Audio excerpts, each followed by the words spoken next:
نحمدہ ونصلی ونسلم علی رسولہ الکریم اما بعد۔ دعا فرمائے کہ اللہ رب العزت ضروری باتیں کہلوائیں۔ آپ حضرات توجہ کے ساتھ بات سنیں، اللہ پاک ہمیں ضروری باتیں کہنے کی توفیق نصیب فرمائے۔ میرے دوستوں، بنیادی طور سے سب سے پہلی چیز جو ہم آپ کے سامنے بیان کرنا چاہتے ہیں وہ یہ ہے کہ اللہ رب العزت نے ہمیں دین اسلام دے کر کے اس دنیا کے اندر پیدا فرمایا ہے۔ یہ ایک پسندیدہ دین ہے۔ ان الدین عند اللہ الاسلام، پسندیدہ دین دین اسلام ہے۔ ہم اس دین اسلام کو فالو کرنے والے ہیں، اور اس دین اسلام میں مذاہب بہت سارے ہیں، لیکن ان تمام مذاہب میں سے جو بہترین مذہب ہے وہ اہل سنت والجماعت کا مذہب ہے۔ قرآن کریم کی آیت یوم تبیض وجوہ وتسود وجوہ نازل ہوئی، جس کا ترجمہ یہ ہے کہ قیامت کے دن کچھ چہرے چمکدار ہوں گے اور کچھ چہرے کالے ہوں گے۔ تو صحابہ کرام نے پوچھا، یا رسول اللہ چمکدار چہرے والے لوگ کون ہوں گے؟ دیکھیں، صحابہ کرام کی عادت تھی اچھائیوں کی طرف جانے کی۔ ہمیں بھی اپنا نیچر، اپنی فطرت ایسی بنانی چاہیے کہ ہم اچھی چیزوں کی طرف متوجہ ہوں، غلط چیزوں کو اوائڈ کریں۔ تو صحابہ کرام نے پوچھا کہ چمکدار چہرے والے لوگ کون ہوں گے؟ اللہ کے نبی صلی اللہ علیہ وسلم نے جو جواب دیا وہ بہت غور سے سننے کے لائق ہے۔ کیا آپ لوگ ہماری بات کی طرف متوجہ ہیں؟ اگر سارے ساتھی متوجہ ہیں تو وہ جواب آپ کے سامنے پیش کروں۔ توجہ ہے؟ اللہ کے نبی صلی اللہ علیہ وسلم نے فرمایا چمکدار چہرے والے اہل سنت والجماعت کے لوگ ہوں گے۔ کون ہوں گے؟ اہل سنت والجماعت کے لوگ ہوں گے۔ الحمدللہ، اللہ کے فضل و کرم سے ہم اہل سنت والجماعت کے لوگ ہیں، یہ ہمارے لیے بڑی خوش قسمتی کی بات ہے۔ میرے دوستوں، اہل سنت والجماعت کا یہ مطلب ہوتا ہے کہ یہ صحابہ کرام کے طریقے پر چلتے ہیں، اور اللہ کے نبی صلی اللہ علیہ وسلم جس دین کو دنیا میں لے کر آئے تھے، صحابہ کرام نے جس دین کی تبلیغ کی تھی، اور ائمہ کرام نے جس دین کو کتابی شکل میں لوگوں کے سامنے جمع کروایا، یہی وہ لوگ ہیں جو اہل سنت والجماعت کے لوگ کہلواتے ہیں۔ اہل سنت والجماعت میں 4 مذاہب ہیں، 4 طرح کے لوگ پائے جاتے ہیں، جن میں سے ایک طبقہ احناف کا طبقہ ہے، یعنی امام اعظم ابو حنیفہ رحمۃ اللہ علیہ کی تقلید کرتے ہیں۔ تقلید کرنے کا مطلب ایک وہ ہے جو لوگوں کے ذہن میں ہے اور جو پھیلایا جاتا ہے، وہ یہ کہ اللہ کے نبی کو چھوڑ کے ابو حنیفہ کی پوجا کی جاتی ہے، نعوذ باللہ، یا امام ابو حنیفہ رحمۃ اللہ علیہ کے پیچھے چلا جاتا ہے اور نبی کو چھوڑ دیا جاتا ہے۔ یہ ایک تعریف لوگ کرتے ہیں، لیکن صحیح بات یہ ہے، تقلید کرنے کا مطلب یہ ہوتا ہے کہ قرآن اور سنت پر ہم اپنے طریقے پر نہ چل کر کے بتائے ہوئے امام نے جو طریقہ بتایا ہے اس طریقے کے مطابق چلتے ہیں۔ یعنی آسان لفظوں میں آپ یہ سمجھیں کہ ایک آدمی وہ ہے جو اللہ تبارک و تعالیٰ نے جو دین اس دنیا کے اندر اتارا ہے، دین اسلام، اس دین اسلام پر اپنے طور سے نہ چل کر کے امام کے بتائے ہوئے طریقے کے مطابق چلتے ہیں، امام کی رہبری میں چلتے ہیں۔ یہ ہے تقلید کا مطلب۔ آج ہمیں آپ کے سامنے تقلید کے مطلب کو واضح کرنے کے بعد نماز کے متعلق کچھ چھوٹی سی اور موٹی سی باتیں پیش کرنی ہے۔ سب سے پہلی چیز جو عام طور سے لوگوں کے ذہن میں ڈالی جاتی ہے وہ یہ ڈالی جاتی ہے کہ تم لوگ زبان سے نیت کرتے ہو، تم لوگ تو زبان سے نیت کرتے ہو۔ حالانکہ یہ ورڈ ہی غلط ہے، یہ سینٹنس ہی غلط ہے، زبان سے نیت کرنا، کیونکہ نیت زبان سے ہوتی ہی نہیں ہے۔ آپ سمجھے بات کو؟ نیت زبان سے ہوتی ہی نہیں ہے، نیت تو دل کے ارادے کا نام ہے، زبان سے نیت کو صرف ظاہر کیا جاتا ہے۔ تو یہ جو الزام لگایا جاتا ہے کہ یہ لوگ زبان سے نیت کرتے ہیں، یہ الزام غلط ہے اور ان کا یہ جملہ غلط ہے۔ بات اصل یہ ہے کہ بھائی نیت دل سے کی جاتی ہے، نیت دل کے ارادے کا نام ہے، زبان اس کے اظہار کے لیے ہے۔ اسی طریقے سے یہ شور مچایا جاتا ہے کہ یہ لوگ جو ہے ناف کے نیچے ہاتھ باندھتے ہیں جس کی کوئی دلیل نہیں ہے، اور سینے پہ ہاتھ باندھنے کے بارے میں صحیح حدیثیں ہیں، بلکہ حد تو یہ ہے کہ یہ کہا جاتا ہے کہ صحیح بخاری میں سینے پہ ہاتھ باندھنے کی حدیث موجود ہے۔ میں آپ کو ایک چھوٹا سا واقعہ بتاؤں، ہمارے ساتھ خود پیش آیا۔ ایک صاحب ہم سے کہنے لگے سینے پہ ہاتھ باندھنے کی حدیث صحیح بخاری میں ہے۔ ہم نے کہا بہت اچھی بات ہے، اگر ہے تو دکھا دیا جائے۔ تو وہ بیچارے بہت بھولے بھالے تھے، ان کو جیسا سمجھایا گیا تھا انہوں نے مجھے بتا دیا۔ ہم نے کہا دکھا دو، تو وہ اپنے شیخ کے پاس ہمیں لے کر کے گئے صحیح بخاری کی حدیث دکھانے کے لیے۔ توجہ کے ساتھ بات کو سنیے گا۔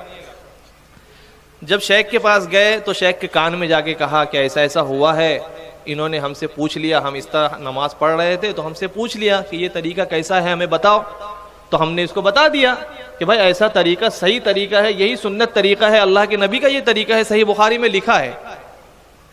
تو جب اس بندے نے اپنے شیخ کے کان میں جا کر کے ایسا کہا تو شیخ تھوڑی دیر کے لیے تو خاموش ہو گئے، کیا جواب دے کیا جواب دے۔ تھوڑی دیر کے بعد شیخ نے اس بندے سے کہا تم نے کیوں کہا بخاری میں ہے؟ تو آگے سے یہ بندہ کیا کہتا ہے، شیخ تم نے تو بولے تھے بخاری میں ہے۔ تو یہ ہے کہ لوگوں کے سامنے کچھ اور بات کی جاتی ہے، لیکن جب کتاب کھولنے کی باری آتی ہے تو کتاب کھولنے کے لیے تیار نہیں ہوتے، کیونکہ ان کا جھوٹ ہے۔ دوستوں دیکھیں ایک چیز یاد رکھیں، مسلمان سب کچھ ہو سکتا ہے، جھوٹا نہیں ہو سکتا ہے۔ پھر ایک وہ آدمی جو یہ سمجھے کہ میں قرآن اور حدیث پہ چلنے والا ہوں، وہ جھوٹ بولے تو پتہ نہیں یہ کون سے قرآن اور حدیث پہ چلنے والے لوگ ہیں، کیونکہ قرآن و حدیث کی تعلیم یہ ہے کہ مسلمان جھوٹ نہیں بولتا۔ اسی طریقے سے جب صحیح بخاری سے پیش کرنے کی بات کی گئی اور نہیں پیش کر سکے تو ایک دوسرا طریقہ یہ اختیار کیا گیا کہ چونکہ حدیث کی صحیح ترین کتابوں میں سے ایک دوسرے نمبر پہ جو آتی ہے کتاب صحیح مسلم، اس کا نام پیش کیا گیا کہ جی صحیح مسلم میں بھی اس طرح کی حدیث مل جاتی ہے، صحیح مسلم میں اس طرح کی حدیث مل جاتی ہے۔ لیکن جب اس کو بھی کھول کر کے دیکھنے کی باتیں آئیں تو یہ کیا گیا قرآن اور حدیث کے نام پر کہ صحیح مسلم شریف سے سند یعنی چین اٹھا لیا گیا اور متن کسی دوسری کتاب سے اٹھا کر کے جوڑ دیا گیا، قرآن اور حدیث کے نام پر۔ حدیث کسی اور کتاب کی ہے اور حدیث کا ایک متن صحیح سند اس کو صحیح مسلم سے نکال کے جوڑ دیا گیا، یہ جھوٹ۔ ہم نے یہ کہا کہ آپ صرف صحیح بخاری نہیں، مسلم ہی نہیں، بلکہ صحاح ستہ یعنی 6 حدیث پاک کی جو 6 اوتھینٹک کتابیں مانی جاتی ہے، مشہور کتابیں مانی جاتی ہے، جس کو لوگ زیادہ تر جانتے ہیں، تم انہی کتابوں سے دکھا دو بس یہ کہ صحیح ہو، تو صحیح حدیثیں نہیں دکھا سکتے۔ ایک حدیث پیش کی جاتی ہے ابو داؤد کے آخری حصے سے جو مرسل ہے، مراسیل ابی داؤد کا حصہ ہے، وہاں سے پیش کی جاتی ہے، لیکن ان دوستوں کی کتابوں میں ایک بات لکھی گئی ہے، وہ یہ ہے کہ مرسل کسی بھی اعتبار سے حجت نہیں ہوتی۔ تو ایک طرف ان کا اصول ہے، ان کا ماننا ہے کہ مرسل حدیث حجت نہیں ہوتی، تو پھر پیش بھی تو نہیں کرنا چاہیے نا، لیکن اس کے باوجود پیش کرتے ہیں۔ یعنی اصول بنانا اور پھر خود اصول توڑ دینا، اگر کوئی سیکھنا چاہے تو ان سے سیکھے۔ خیر، سینے پہ ہاتھ باندھنے کے سلسلے میں ایک بھی صحیح حدیث نہیں پیش کی جا سکتی ہے، البتہ ناف کے نیچے ہاتھ باندھنا اس سلسلے میں صحیح حدیثیں موجود ہیں۔ امام بخاری رحمۃ اللہ علیہ کے استاذ امام ابن ابی شیبہ رحمۃ اللہ علیہ ہیں، انہوں نے کتاب لکھی ہے، اس کا نام ہے المصنف۔ المصنف کے اندر انہوں نے ناف کے نیچے ہاتھ باندھنے کی حدیث نقل کی ہے، اور آپ ایک بات سن کر کے حیران ہو جائیں گے کہ اس حدیث کی سند میں، چین میں ایک راوی ایسا ہے جو خیر القرون کا ہے، یعنی اس دور کا ہے جو دور شرور و فتن سے پاک تھا، بہترین زمانہ تھا، اس زمانے کے سارے راوی ہیں، یعنی یہ حدیث بالکل صحیح ہے۔ اسی طریقے سے سنن ابی داؤد کے اندر حضرت علی رضی اللہ تعالی عنہ خلیفہ راشد سے روایت آئی ہے، اس کے اندر بھی ہے کہ صاف کلیئر وضاحت کے ساتھ ہے کہ سنت یہ ہے کہ آدمی دائیں ہاتھ کو بائیں ہاتھ پر رکھ کر ناف کے نیچے باندھے۔ اسی طرح امام ابن منذر رحمۃ اللہ علیہ کی کتاب ہے الاوسط، الاوسط کے اندر سیدنا حضرت ابو ہریرہ رضی اللہ تعالی عنہ سے حدیث آئی ہے، سنت یہ ہے کہ ناف کے نیچے ہاتھ باندھا جائے۔ تو یہ بات آپ کے سامنے آ گئی کہ سینے پر ہاتھ باندھنے کے متعلق ایک بھی صحیح حدیثیں نہیں ہیں۔ اگر انسان سچ کا سہارا لے کر کے بات کرے اور اگر جھوٹ ہی بولنا ہو تب تو سب چیز صحیح ہو جائیں گی۔ البتہ اصول کی روشنی میں ناف کے نیچے ہاتھ باندھنا صحیح حدیثوں سے ثابت ہے۔ اور ایک چیز ذہن میں آپ اور بھی بیٹھا لیں، توجہ کریں ہماری بات کی طرف، ہاتھ باندھنے کے متعلق جو بھی حدیثیں پیش کی جاتی ہیں، چھوڑو صحیح ہے یا ضعیف ہے، سینے پہ ہاتھ باندھنے کے متعلق جو بھی حدیثیں پیش کی جاتی ہیں اس میں کہیں بھی آپ کو سنت کا لفظ نہیں ملے گا، جبکہ ناف کے نیچے ہاتھ باندھنے کی حدیث میں وضاحت کے ساتھ لکھا ہے کہ سنت یہ ہے کہ ناف کے نیچے ہاتھ باندھا جائے۔ سبحان اللہ، سنت یہ ہے کہ ناف کے نیچے ہاتھ باندھا جائے۔ تو ناف کے نیچے ہاتھ باندھنا سنت ہے اور صحیح حدیثوں سے ثابت ہے۔ وقت کم ہے اس لیے اب دوسرے موضوع کی طرف جاتے ہیں، نماز کے دوسرے مسئلے کی طرف جاتے ہیں، اور وہ ہے نماز میں قرات کرنے کا مسئلہ، یعنی امام کے پیچھے قرآن پاک کی تلاوت کی جائے یا نہ کی جائے۔ تو دیکھیں اس سلسلے میں اللہ رب العزت نے فرمایا وَإِذَا قُرِئَ الْقُرْآنُ فَاسْتَمِعُوا لَهُ وَأَنصِتُوا لَعَلَّكُمْ تُرْحَمُونَ، کہ جب قرآن پاک کی تلاوت کی جائے، جب قرآن پاک پڑھا جائے تو تم خاموش ہو جاؤ اور توجہ کے ساتھ سنو، خاموش ہو جاؤ اور توجہ کے ساتھ سنو تاکہ تم پر رحم کیا جائے۔ یہ آیت کافروں کے بارے میں اتری ہے۔ جب یہ آیت آپ پیش کریں گے نا تو فوراً کہا جائے گا ہاں یہ کافروں کے بارے میں اتری ہے، جبکہ امام احمد بن حنبل رحمۃ اللہ علیہ امام اہل سنت والجماعہ ہیں، یہ فرماتے ہیں کہ یہ آیت نماز کے بارے میں نازل ہوئی ہے۔ نماز کافر پڑھتے ہیں۔ آپ لوگ توجہ کے ساتھ نہیں سن رہے بات کا، صرف ایک ساتھی کی توجہ ہے۔ وَإِذَا قُرِئَ الْقُرْآنُ فَاسْتَمِعُوا لَهُ وَأَنصِتُوا لَعَلَّكُمْ تُرْحَمُونَ، یہ آیت نماز کے بارے میں نازل ہوئی ہے، نمازی کے بارے میں نازل ہوئی ہے کہ جب قرآن پاک کی تلاوت کی جائے، امام جب قرآن پاک کی تلاوت کرے تو مقتدی کیا کرے؟ تو اللہ رب العزت نے فرمایا مقتدی خاموش رہے، آواز نہ آئے تو بھی کان لگائے رہے، لعلکم ترحمون، اللہ کی رحمت اترے گی۔ سبحان اللہ۔ حضرت ابو ہریرہ رضی اللہ تعالی عنہ فرماتے ہیں اللہ کے نبی صلی اللہ علیہ وسلم نے فرمایا کہ جب امام قرات کرے تو تم خاموش ہو جاؤ۔ یہ حدیث صحیح ہے، میں نہیں کہتا، علامہ ناصر الدین البانی صاحب کہتے ہیں۔ کون؟ ناصر الدین البانی صاحب۔ اور ناصر الدین البانی صاحب کا مقام بہت اونچا ہے ہمارے اہل حدیث بھائیوں کی نظر میں، اتنا اونچا ہے کہ ان کے بارے میں ان کے شاگرد خوینی صاحب نے یہ فرمایا ہے، لکھا ہے کہ اگر میں مقام ابراہیم اور حتیم کے درمیان قسم کھاؤں، مقام ابراہیم اجمیر میں ہے، کہاں ہے؟ اجمیر میں ہے نا مقام ابراہیم۔ میں مقام ابراہیم اور حتیم کے درمیان قسم کھاؤں کہ میں نے اس جیسا بندہ نہیں دیکھا تو میں جھوٹا نہیں ہوں گا، اتنا بڑا آدمی ہے، وہ کہتا ہے یہ حدیث صحیح ہے۔ کون سی حدیث؟ کہ بھائی جب امام قرات کرے تو آپ خاموش ہو جائیں۔ اور اسی طریقے سے کئی محدثین حدیث کے ایکسپرٹس جو ہیں انہوں نے باب باندھا ہے امام کے پیچھے خاموش رہنے کا باب، اور پھر حدیثیں نقل کی ہیں۔ صحابی رسول حضرت زید بن ثابت رضی اللہ تعالی عنہ فرماتے ہیں لا قراءۃ مع الامام فی شیء، صحیح مسلم کی روایت ہے کہ امام کے پیچھے کسی بھی نماز میں کسی بھی طرح کی کوئی بھی قرات نہیں ہے۔ واضح حدیث، کلیئر حدیث ہے، صحیح مسلم کی حدیث ہے کہ امام کے پیچھے کسی بھی نماز میں کسی بھی طرح کی کوئی بھی قرات نہیں ہے۔ عام طور سے جب امام کے پیچھے قرات کرنے کی باری آتی ہے تو ایک حدیث پیش کی جاتی ہے بے جوڑ حدیث، جس کو ہماری زبان میں کہا جاتا ہے مارے گھٹنا پھوٹے سر، سمجھتے ہیں نا؟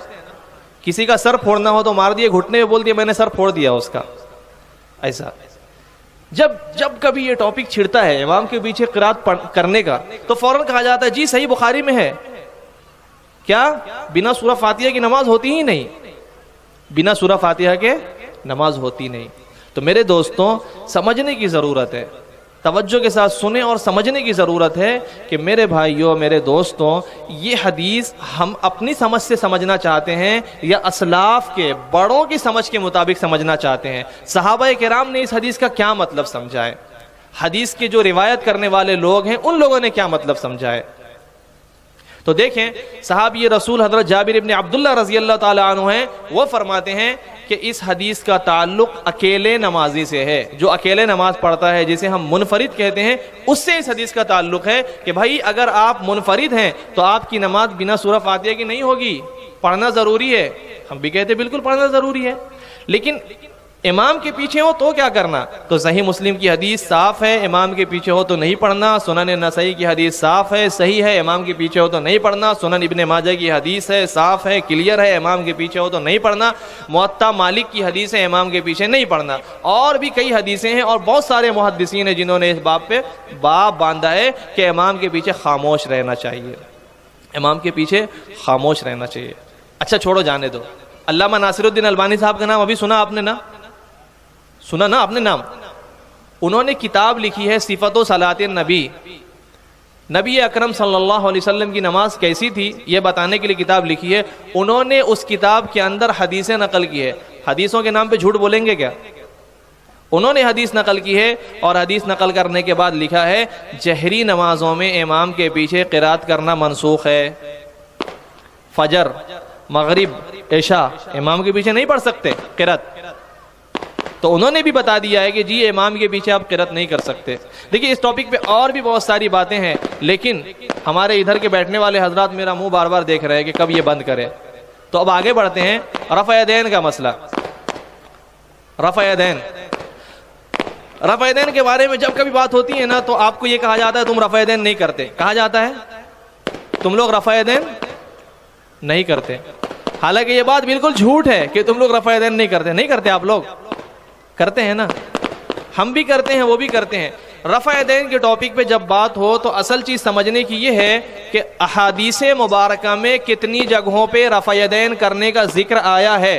رفع یدین کا مطلب ہاتھوں کو اٹھانا، تو یہ ہاتھوں کو اٹھانا کتنی جگہ آیا ہے؟ تو دیکھیں جب تمام حدیثوں کو آپ جمع کریں گے، تمام حدیثوں کو جمع کریں گے تو یہ بات آپ کے سامنے کھل کے سامنے آ جائے گی کہ ہر اٹھک بیٹھک پہ رفع یدین کرنے کی حدیثیں موجود ہے۔ ہر اٹھک بیٹھک پہ، رکوع گیا، رکوع سے اٹھا، سجدے میں گیا، سجدے سے اٹھا، دوسری رکعت کے لیے اٹھا، جیسا بھی اٹھنا ہو بیٹھنا ہو، فی کل خفض و رفع، اس طرح کے الفاظ ملتے ہیں کہ ہر اونچ نیچ پہ، ہر اٹھک بیٹھک پہ رفع یدین کرنے کی حدیثیں موجود ہیں۔ تو جو بندہ رفع یدین کرنے کی بات کرتا ہے اسے تو ہر اٹھک بیٹھک پہ رفع یدین کرنا چاہیے، تبھی تو وہ حدیث پہ عمل کرنے والا ہوگا۔ تو بات یہ ہے، یہ کہی جاتی ہے کہ بھائی تم لوگ رفع یدین نہیں کرتے، تو آپ کہو تم بھی نہیں کرتے۔ بات صحیح ہے نا بھائی؟ اگر ہم رکوع میں رفع یدین نہیں کرتے، آپ سجدے میں نہیں کرتے۔ جس طرح رکوع میں رفع یدین کرنے کی حدیث اللہ کے نبی کی ہے، سجدے میں رفع یدین کرنے کی حدیث اللہ کے نبی کی ہے، اور جس طرح رکوع میں رفع یدین کرنے کی حدیث کے بارے میں یہ کہا جاتا ہے حدیث صحیح ہے، ویسے ہی سجدے کے رفع یدین کی حدیث بھی صحیح ہے۔ تو آخر سجدے کی رفع یدین پہ عمل کیوں نہیں کیا جاتا ہے؟ تو اگر آپ سے کہا جائے گا کہ آپ رفع یدین نہیں کرتے تو آپ کیا کریں گے؟ آپ بولیں گے تم بھی تو رفع یدین نہیں کرتے۔ جس طریقے سے رکوع میں رفع یدین کرنے کی حدیث ہے اور کہتے ہو صحیح ہے، ویسے ہی سجدے میں رفع یدین کرنے کی حدیث ہے اور وہ بھی صحیح ہے۔ رفع یدین کرنا ہے کیا؟ فرض ہے، واجب ہے، سنت ہے، مستحب ہے، یہ طے کرا لیا جائے۔ کیونکہ جو لوگ دنیا کے لوگوں کو اس بات کی دعوت دیتے ہیں کہ چھوڑو اختلافی مسائل، اماموں کے چکر میں مت پڑو، ایک امت بن کر کے رہو، ایک امت بن کر کے رہو، ایک امت بن کر کے رہو، ان لوگوں کی کتابوں میں لکھا ہے، کسی کے من میں آیا اس نے لکھ دیا رفع یدین کرنا فرض ہے، رفع یدین نہیں کریں گے تو نماز نہیں ہوگی۔ کسی کے من میں آیا جی رفع یدین کرنا تو کمپلسری ہے، واجب ہے، کہ اس نے وہ لکھ دیا۔ کسی کے من میں آیا رفع یدین کرنا سنت ہے، اس نے وہ لکھ دیا۔ کسی کے من میں آیا رفع یدین کرنا مستحب ہے، اس نے وہ لکھ دیا۔ تو جو دنیا کو اتحاد کی دعوت دینے والے ہیں وہ خود ایک مسئلے پہ متحد نہیں ہے، ایک جگہ جمع نہیں ہے، جس کے من میں جو آتا ہے وہ لکھتا ہے۔ اب دیکھیں کتاب ہے فتاوی علماء حدیث، اس کے اندر لکھا ہے کہ سجدے کا رفع یدین کرنا سنت ہے، یہ حدیث منسوخ نہیں ہے، اور اس پہ عمل کرنے میں 100 شہیدوں کا ثواب ملے گا۔ اس کے باوجود عمل نہیں کیا جاتا، اور اس کے باوجود بھی اہل حدیث ہیں۔ اگر واقعتاً حدیث پہ چلنے کا نام اہل حدیث ہے تو اس مسئلے میں شیعہ سب سے بڑے اہل حدیث ہیں، کیونکہ وہ ہر اٹھک بیٹھک پہ رفع یدین کرتے ہیں۔ اور دوستوں ایک چیز اور غور کرنے کی ہے کہ رفع یدین کرنے کی احادیث ہیں، اس کا ہم نے کبھی انکار ہی نہیں کیا ہے۔ رفع یدین کرنے کی حدیثیں ہیں اور بہت ساری جگہ پہ کرنے کی ہیں۔ بات دراصل یہ ہے، سمجھنے کی یہ ہے کہ چونکہ ہر اٹھک بیٹھک پہ رفع یدین کرنے کی حدیث ہے، ایک بندہ آپ کے سامنے آ کے دعویٰ کرتا ہے میں رفع یدین کرتا ہوں تم نہیں کرتے، دعویٰ کرتا ہے، تو آپ پہلے یہ کہلوا لیں کہ آپ کتنی جگہ پر کرتے ہو۔ دیکھو جتنی جگہ پہ تم کرتے ہو اتنی جگہ کی دلیل تم دو، اور جتنی جگہ نہیں کرتے اس کی بھی دلیل دو، اور میں جتنی جگہ نہیں کرتا اس کی بھی دوں گا اور کرنے کی دوں گا۔ سمجھے آپ بات کو؟ تو جو لوگ ہمارے محلے میں ہمارے ایریا میں جو اس طرح کی باتیں کرتے ہیں وہ لوگ 4 رکعت والی نمازوں میں 10 جگہ پر رفع یدین کرتے ہیں اور 18 جگہ پر نہیں کرتے۔ یعنی جب ہر اونچ نیچ کو آپ گنیں گے، ہر اٹھک بیٹھک کو آپ گنیں گے، تو اس طرح 4 رکعت والی نمازوں میں 10 جگہ ہیں، 10 مقام ہے، 10 مرتبہ یہ رفع یدین کرتے ہیں، اور 18 جگہوں کے رفع یدین کو چھوڑ دیتے ہیں۔ ٹھیک ہے، کرنے کی حدیثیں بہت ساری جگہ کی ہے، چھوڑنے کی بھی ہے۔ تو جس بنیاد پہ یہ لوگ 10 جگہ پہ رفع یدین کرتے ہیں اور 18 جگہ پہ نہیں کرتے ہیں، اس بنیاد کی حدیث آپ مانگ لیجئے۔ 4 رکعت والی نماز میں 10 جگہ رفع یدین کرنے کا ذکر ہو اور 18 جگہ رفع یدین نہ کرنے کا ذکر ہو، ویسی حدیث دو۔ ہم کیا کرتے ہیں؟ کتنی جگہ رفع یدین کرتے ہیں؟ 1 جگہ، اور اس کے بعد نہیں کرتے۔ ہم ایسی حدیث دیں گے 1 جگہ رفع یدین کرنا پھر نہیں کرنا، اور بالکل صحیح حدیث ہے۔ سنن نسائی میں حدیث موجود ہے حضرت عبداللہ ابن مبارک رحمۃ اللہ علیہ کی سند سے، اسی طرح جامع ترمذی کے اندر حدیث موجود ہے، اور یہ حدیث بالکل صحیح ہے۔ اس کا ایک راوی یا تو بخاری کا راوی ہے یا مسلم کا راوی ہے، اس کے اندر صاف ہے حضرت عبداللہ ابن مسعود رضی اللہ تعالی عنہ نے فرمایا کہ میں تم کو نبی کی نماز بتاتا ہوں، اپنی نہیں، کس کی نماز بتاتا ہوں؟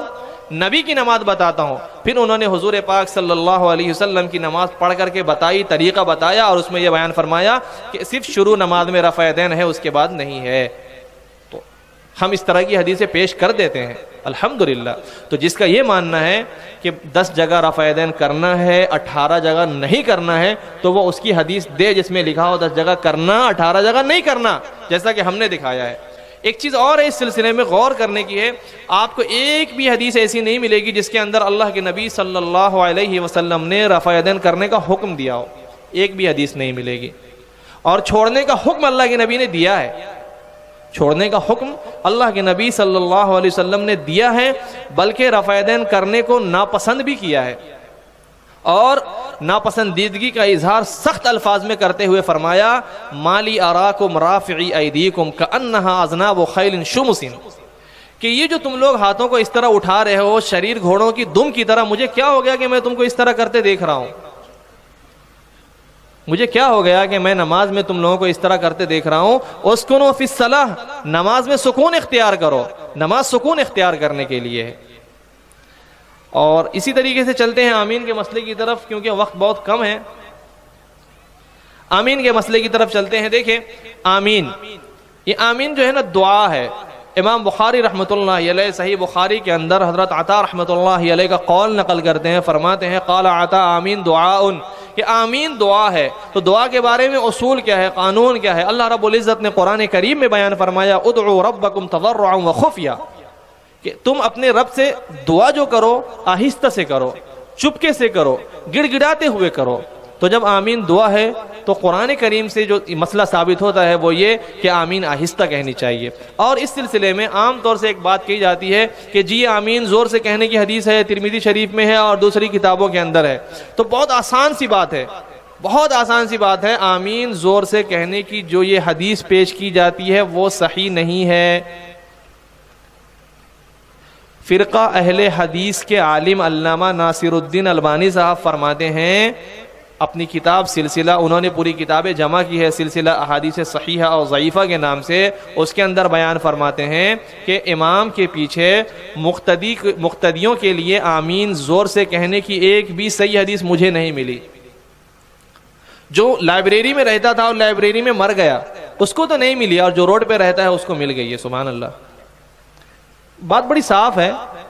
جو کتابوں میں مر گیا، کتابوں کی پوری خدمت کیا، اس کو نہیں مل سکی، اور جو بیچارہ کباب پاؤ بیچتا ہے اور بھی بہت سارے کام کرتا ہے اور پھر بھی وہ اہل حدیث ہے، وہ کہتا ہے جی زور سے آمین کہنے کی حدیث ہے، اور وہی اپنے عالموں کی تقلید میں پھر وہی حدیثیں پیش کرتے ہیں جو حدیث صحیح نہیں ہے۔ بلکہ دیکھیں غور کرنے کی بات یہ ہے کہ ترمذی شریف سے جو زور سے آمین کہنے کی حدیث پیش کی جاتی ہے وہاں ایک راوی ہے حضرت سفیان ثوری رحمۃ اللہ علیہ۔ حضرت سفیان ثوری رحمۃ اللہ علیہ کا جو مسلک تھا وہ خود یہ تھا کہ آمین زور سے نہیں بولنا چاہیے، آمین آہستہ بولنا چاہیے۔ اور جو پڑھے لکھے لوگ ہیں وہ جانتے ہیں، سمجھتے ہیں، یا جو اس طرح کی مجلسوں میں بیٹھتے ہوں گے ان کو معلوم ہے کہ حدیث کا راوی، حدیث کا بیان کرنے والا اگر اپنی روایت سے ہٹ کر کے فتویٰ دے دے، اپنی روایت کے خلاف فتویٰ دے دے، تو اس کا یہ مطلب ہوتا ہے کہ اس روایت میں کسی نہ کسی درجے کی کمزوری ضرور تھی، اب اس روایت پہ عمل نہیں کیا جائے گا۔